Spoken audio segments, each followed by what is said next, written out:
हाय बच्चों। बच्चों आज देखो अध्याय 3 क्या है, दो चर वाले रैखिक समीकरण योग। ठीक है बच्चों, इसका प्रश्नावली 3A सॉल्व कर रहे थे और इसका क्या क्वेश्चन नंबर आज सॉल्व करेंगे 4, जो मैंने बोर्ड पे लिखा है। इसको पहले पढ़ते हैं उसके बाद देखते हैं। ठीक है बच्चों, तो क्या बोल रहा है बच्चों, देखो 5 पेंसिल तथा 7 कलमों का मूल 50 रुपए है, जबकि 7 पेंसिल तथा 5 कलम का मूल 46 रुपए है। ठीक है बच्चों, तो एक पेंसिल का मूल तथा एक कलम का मूल ग्राफीय विधि से हल कीजिए।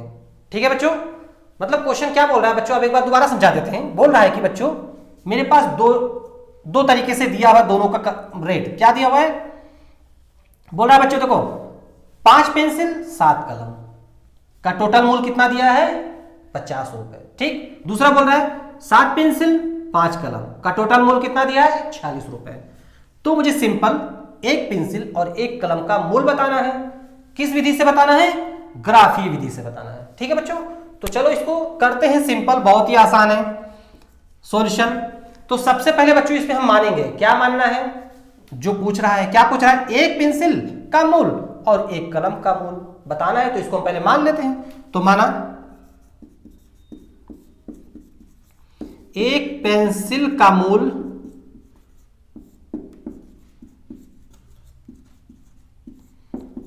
X रुपीस है। ठीक है बच्चों, तथा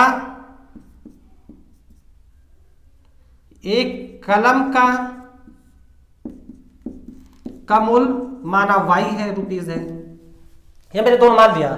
ठीक है, एक पेंसिल का मूल मैंने मान लिया X रुपीस, रेट मतलब, और माना एक कलम का मूल कितना है, Y रुपीस। और यही मुझे निकालना है, XY की वैल्यू निकालना है, लेकिन किस मेथड से, ग्राफीय मेथड से निकालना है। ठीक है, तो अगर अब देखो बच्चों, अब पहले फिर से दोबारा पढ़ते हैं। बताओ बच्चों, अगर एक पेंसिल का मूल X रुपीस है तो 5 पेंसिल का मूल कितना हो जाएगा, 5X हो जाएगा। सिंपल। ठीक है बच्चों, तो कितना हो जाएगा, 5S हो जाएगा X। अब बताओ बच्चों, अगर एक कलम का मूल Y है तो 7 कलम का मूल कितना हो जाएगा, 7Y हो जाएगा बच्चों। ठीक है बच्चों, सिंपल। और इन दोनों का टोटल मूल कितना दिया है, 50 दिया हुआ है, मतलब इक्वल टू कितना दिया है, 50। यही दिया बच्चों, ये क्या हुआ, इक्वेशन नंबर 1। ठीक, दूसरा देखो बच्चों, अब दूसरा क्या बोल रहा है, क्या बोल रहा है कि 7 पेंसिल। अब बताओ बच्चों, एक पेंसिल का मूल X है तो 7 पेंसिल का मूल कितना हो जाएगा, 7X हो जाएगा बच्चों। ठीक है, अब बताओ बच्चों, अगर एक कलम का मूल Y है तो 5 कलम का मूल कितना हो जाएगा, 5Y हो जाएगा। ठीक है बच्चों, और बोला कि इन दोनों का कुल मूल कितना है, 46 है, तो इक्वल टू 46 हो गया। ये हो गया इक्वेशन नंबर 2। यही बोल रहा है बच्चों, सिंपल। ठीक है, अब क्या करना है बच्चों, अब मुझे इन दोनों इक्वेशंस को एक ग्राफ पे रिप्रेजेंट करना है, और जहां पे वो दोनों लाइन, ये दोनों रेखा जहां पे कट करेगी वही कट हम बोलेंगे इसका सॉल्यूशन हो गया। मतलब x और y की वैल्यू फाइंड हो जाएगी। x y की वैल्यू फाइंड का मतलब एक पेंसिल का रेट और एक कलम का रेट पता चल जाएगा। ठीक है बच्चों, तो उसी तरह से हम क्या करेंगे, सबसे पहले तो इसका हम टेबल बनाएंगे, मतलब कम से कम 3 पॉइंट x की वैल्यू मानेंगे और उसके अकॉर्डिंग y की वैल्यू निकालेंगे, मतलब पहले इक्वेशन से और दूसरे इक्वेशन से सेम। तो सबसे पहले हम क्या करें, यहां से x y की वैल्यू फाइंड कर लें। इसको थोड़ा और सिंप्लीफाई कर लो बच्चों।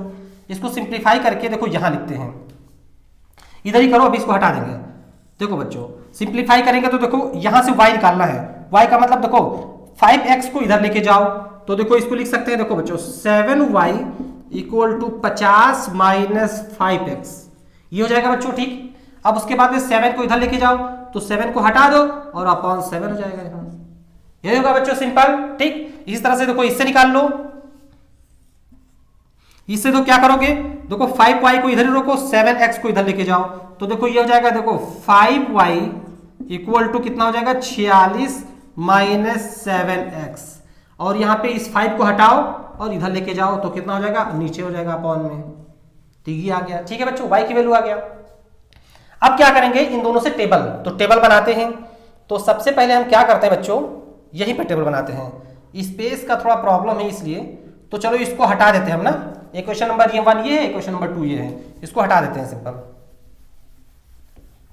और यहीं पे दोनों टेबल बना लेते हैं, फिर ग्राफ उधर खींच देंगे।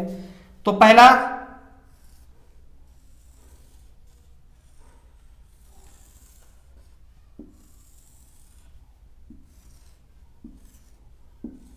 देखो बच्चों क्या है, पहला x और दूसरा y, y इक्वल टू क्या है ये वाला ना, तो कितना हो जाएगा देखो 50 माइनस 5x अपॉन 7। ठीक है बच्चों, और दूसरा भी इधर ये से बना लेते हैं डायरेक्ट, फिर उसको हटा देते हैं उधर वाला, अगर आप फिर सॉल्व कर लेंगे।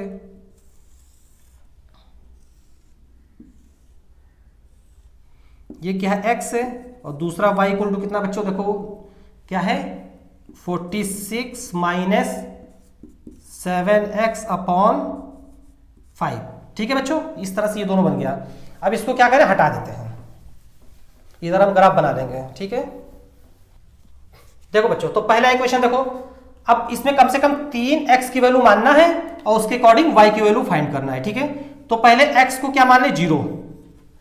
ठीक है बच्चों, तो x को 0 मानेंगे तो देखो x को 0 मानेंगे तो यहाँ क्या हो जाएगा 5, यहाँ 0, तो मतलब ये टोटल 0 जाएगा, तो 50 में से 0 मतलब केवल 50 आएगा, तो 50/7, 50/7 आएगा ना, 50/7 को डिवाइड करो तो देखो ये कितना हो जाएगा 7 7 49, 7 7 49 और फिर 1 बचेगा ना, तो 7 एकम 7 लगभग 7.1 आएगा, तो 7.1 लिख देते हैं बच्चों। ठीक है बच्चों, इस तरह से हो गया। उसके बाद में देखो अब दूसरा x मानो 3, x को मान लो 3, x को 3 मानोगे तो y कितना निकलेगा यहां से देखते हैं, देखो यहां निकालते हैं 50 माइनस 5 3 15 बटे कितना 7। ठीक है, तो इस तरह से 50 में से 15 का कितना बचा 35, 35/7, तो 7 बचे 35, 5 आ जाएगा। ठीक है बच्चों, सिंपल। उसके बाद में फिर क्या मानेंगे बच्चों, दूसरा देखो बच्चों x को 10 मान ले बच्चों। ठीक है, अगर x को 10 मानेंगे तो देखो 10 5 5 दहम 50, 50 में से 50 0, तो 0/7 मतलब 0 आ जाएगा बच्चों।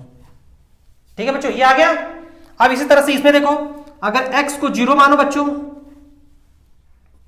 अगर x को 0 मान लोगे तो 46/5 आ जाएगा, कितना आ जाएगा 46/5, तो 5 से काटो देखो 8, 9 बचे 45, 9 बचे 45, 1 बचेगा, 5 दूनी 10, 9.2 आ जाएगा, लगभग नहीं एग्जैक्ट 9.2 आ जाएगा।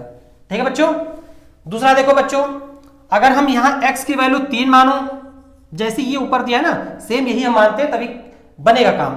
ठीक है, तो अब देखो 3 मानेंगे, 3 मानेंगे देखो 7 3 21 मतलब कितना हो जाएगा बच्चों y इक्वल टू हो जाएगा कितना 46 माइनस 21, 7 3 21 और बटे कितना है 5 है, इसमें से माइनस करोगे तो देखो ये हो जाएगा 5 और इधर आ जाएगा 4 2 हो जाएगा और ये हो जाएगा तो 50 25 मतलब कितना आ जाएगा बच्चों ये 5 आ जाएगा। ठीक है, सिंपल।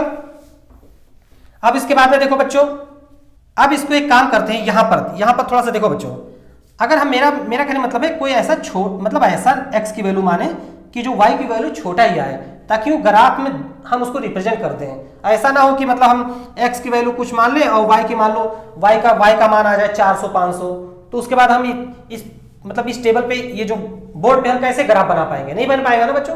तो इसलिए हमें ऐसा वैल्यू मानना है कि मतलब x की वैल्यू छोटा रहे और y की वैल्यू भी छोटा हो, ताकि हम उसको ग्राफ पे रिप्रेजेंट कर सकें आसानी से।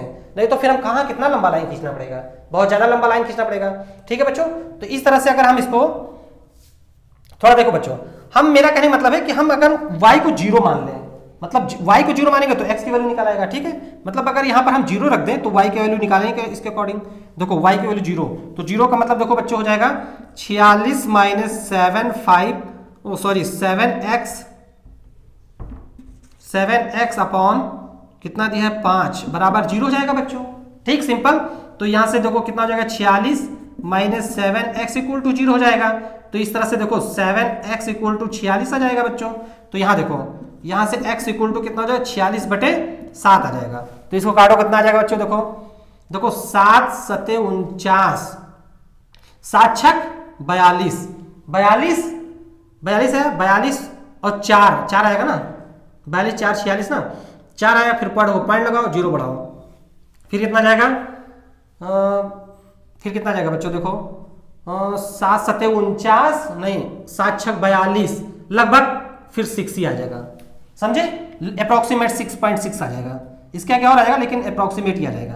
तो इस तरह से आ गया बच्चों। अब क्या करना है, इसको ग्राफ पे रिप्रेजेंट करना है। चलो रिप्रेजेंट करते हैं, इधर ग्राफ बनाओ।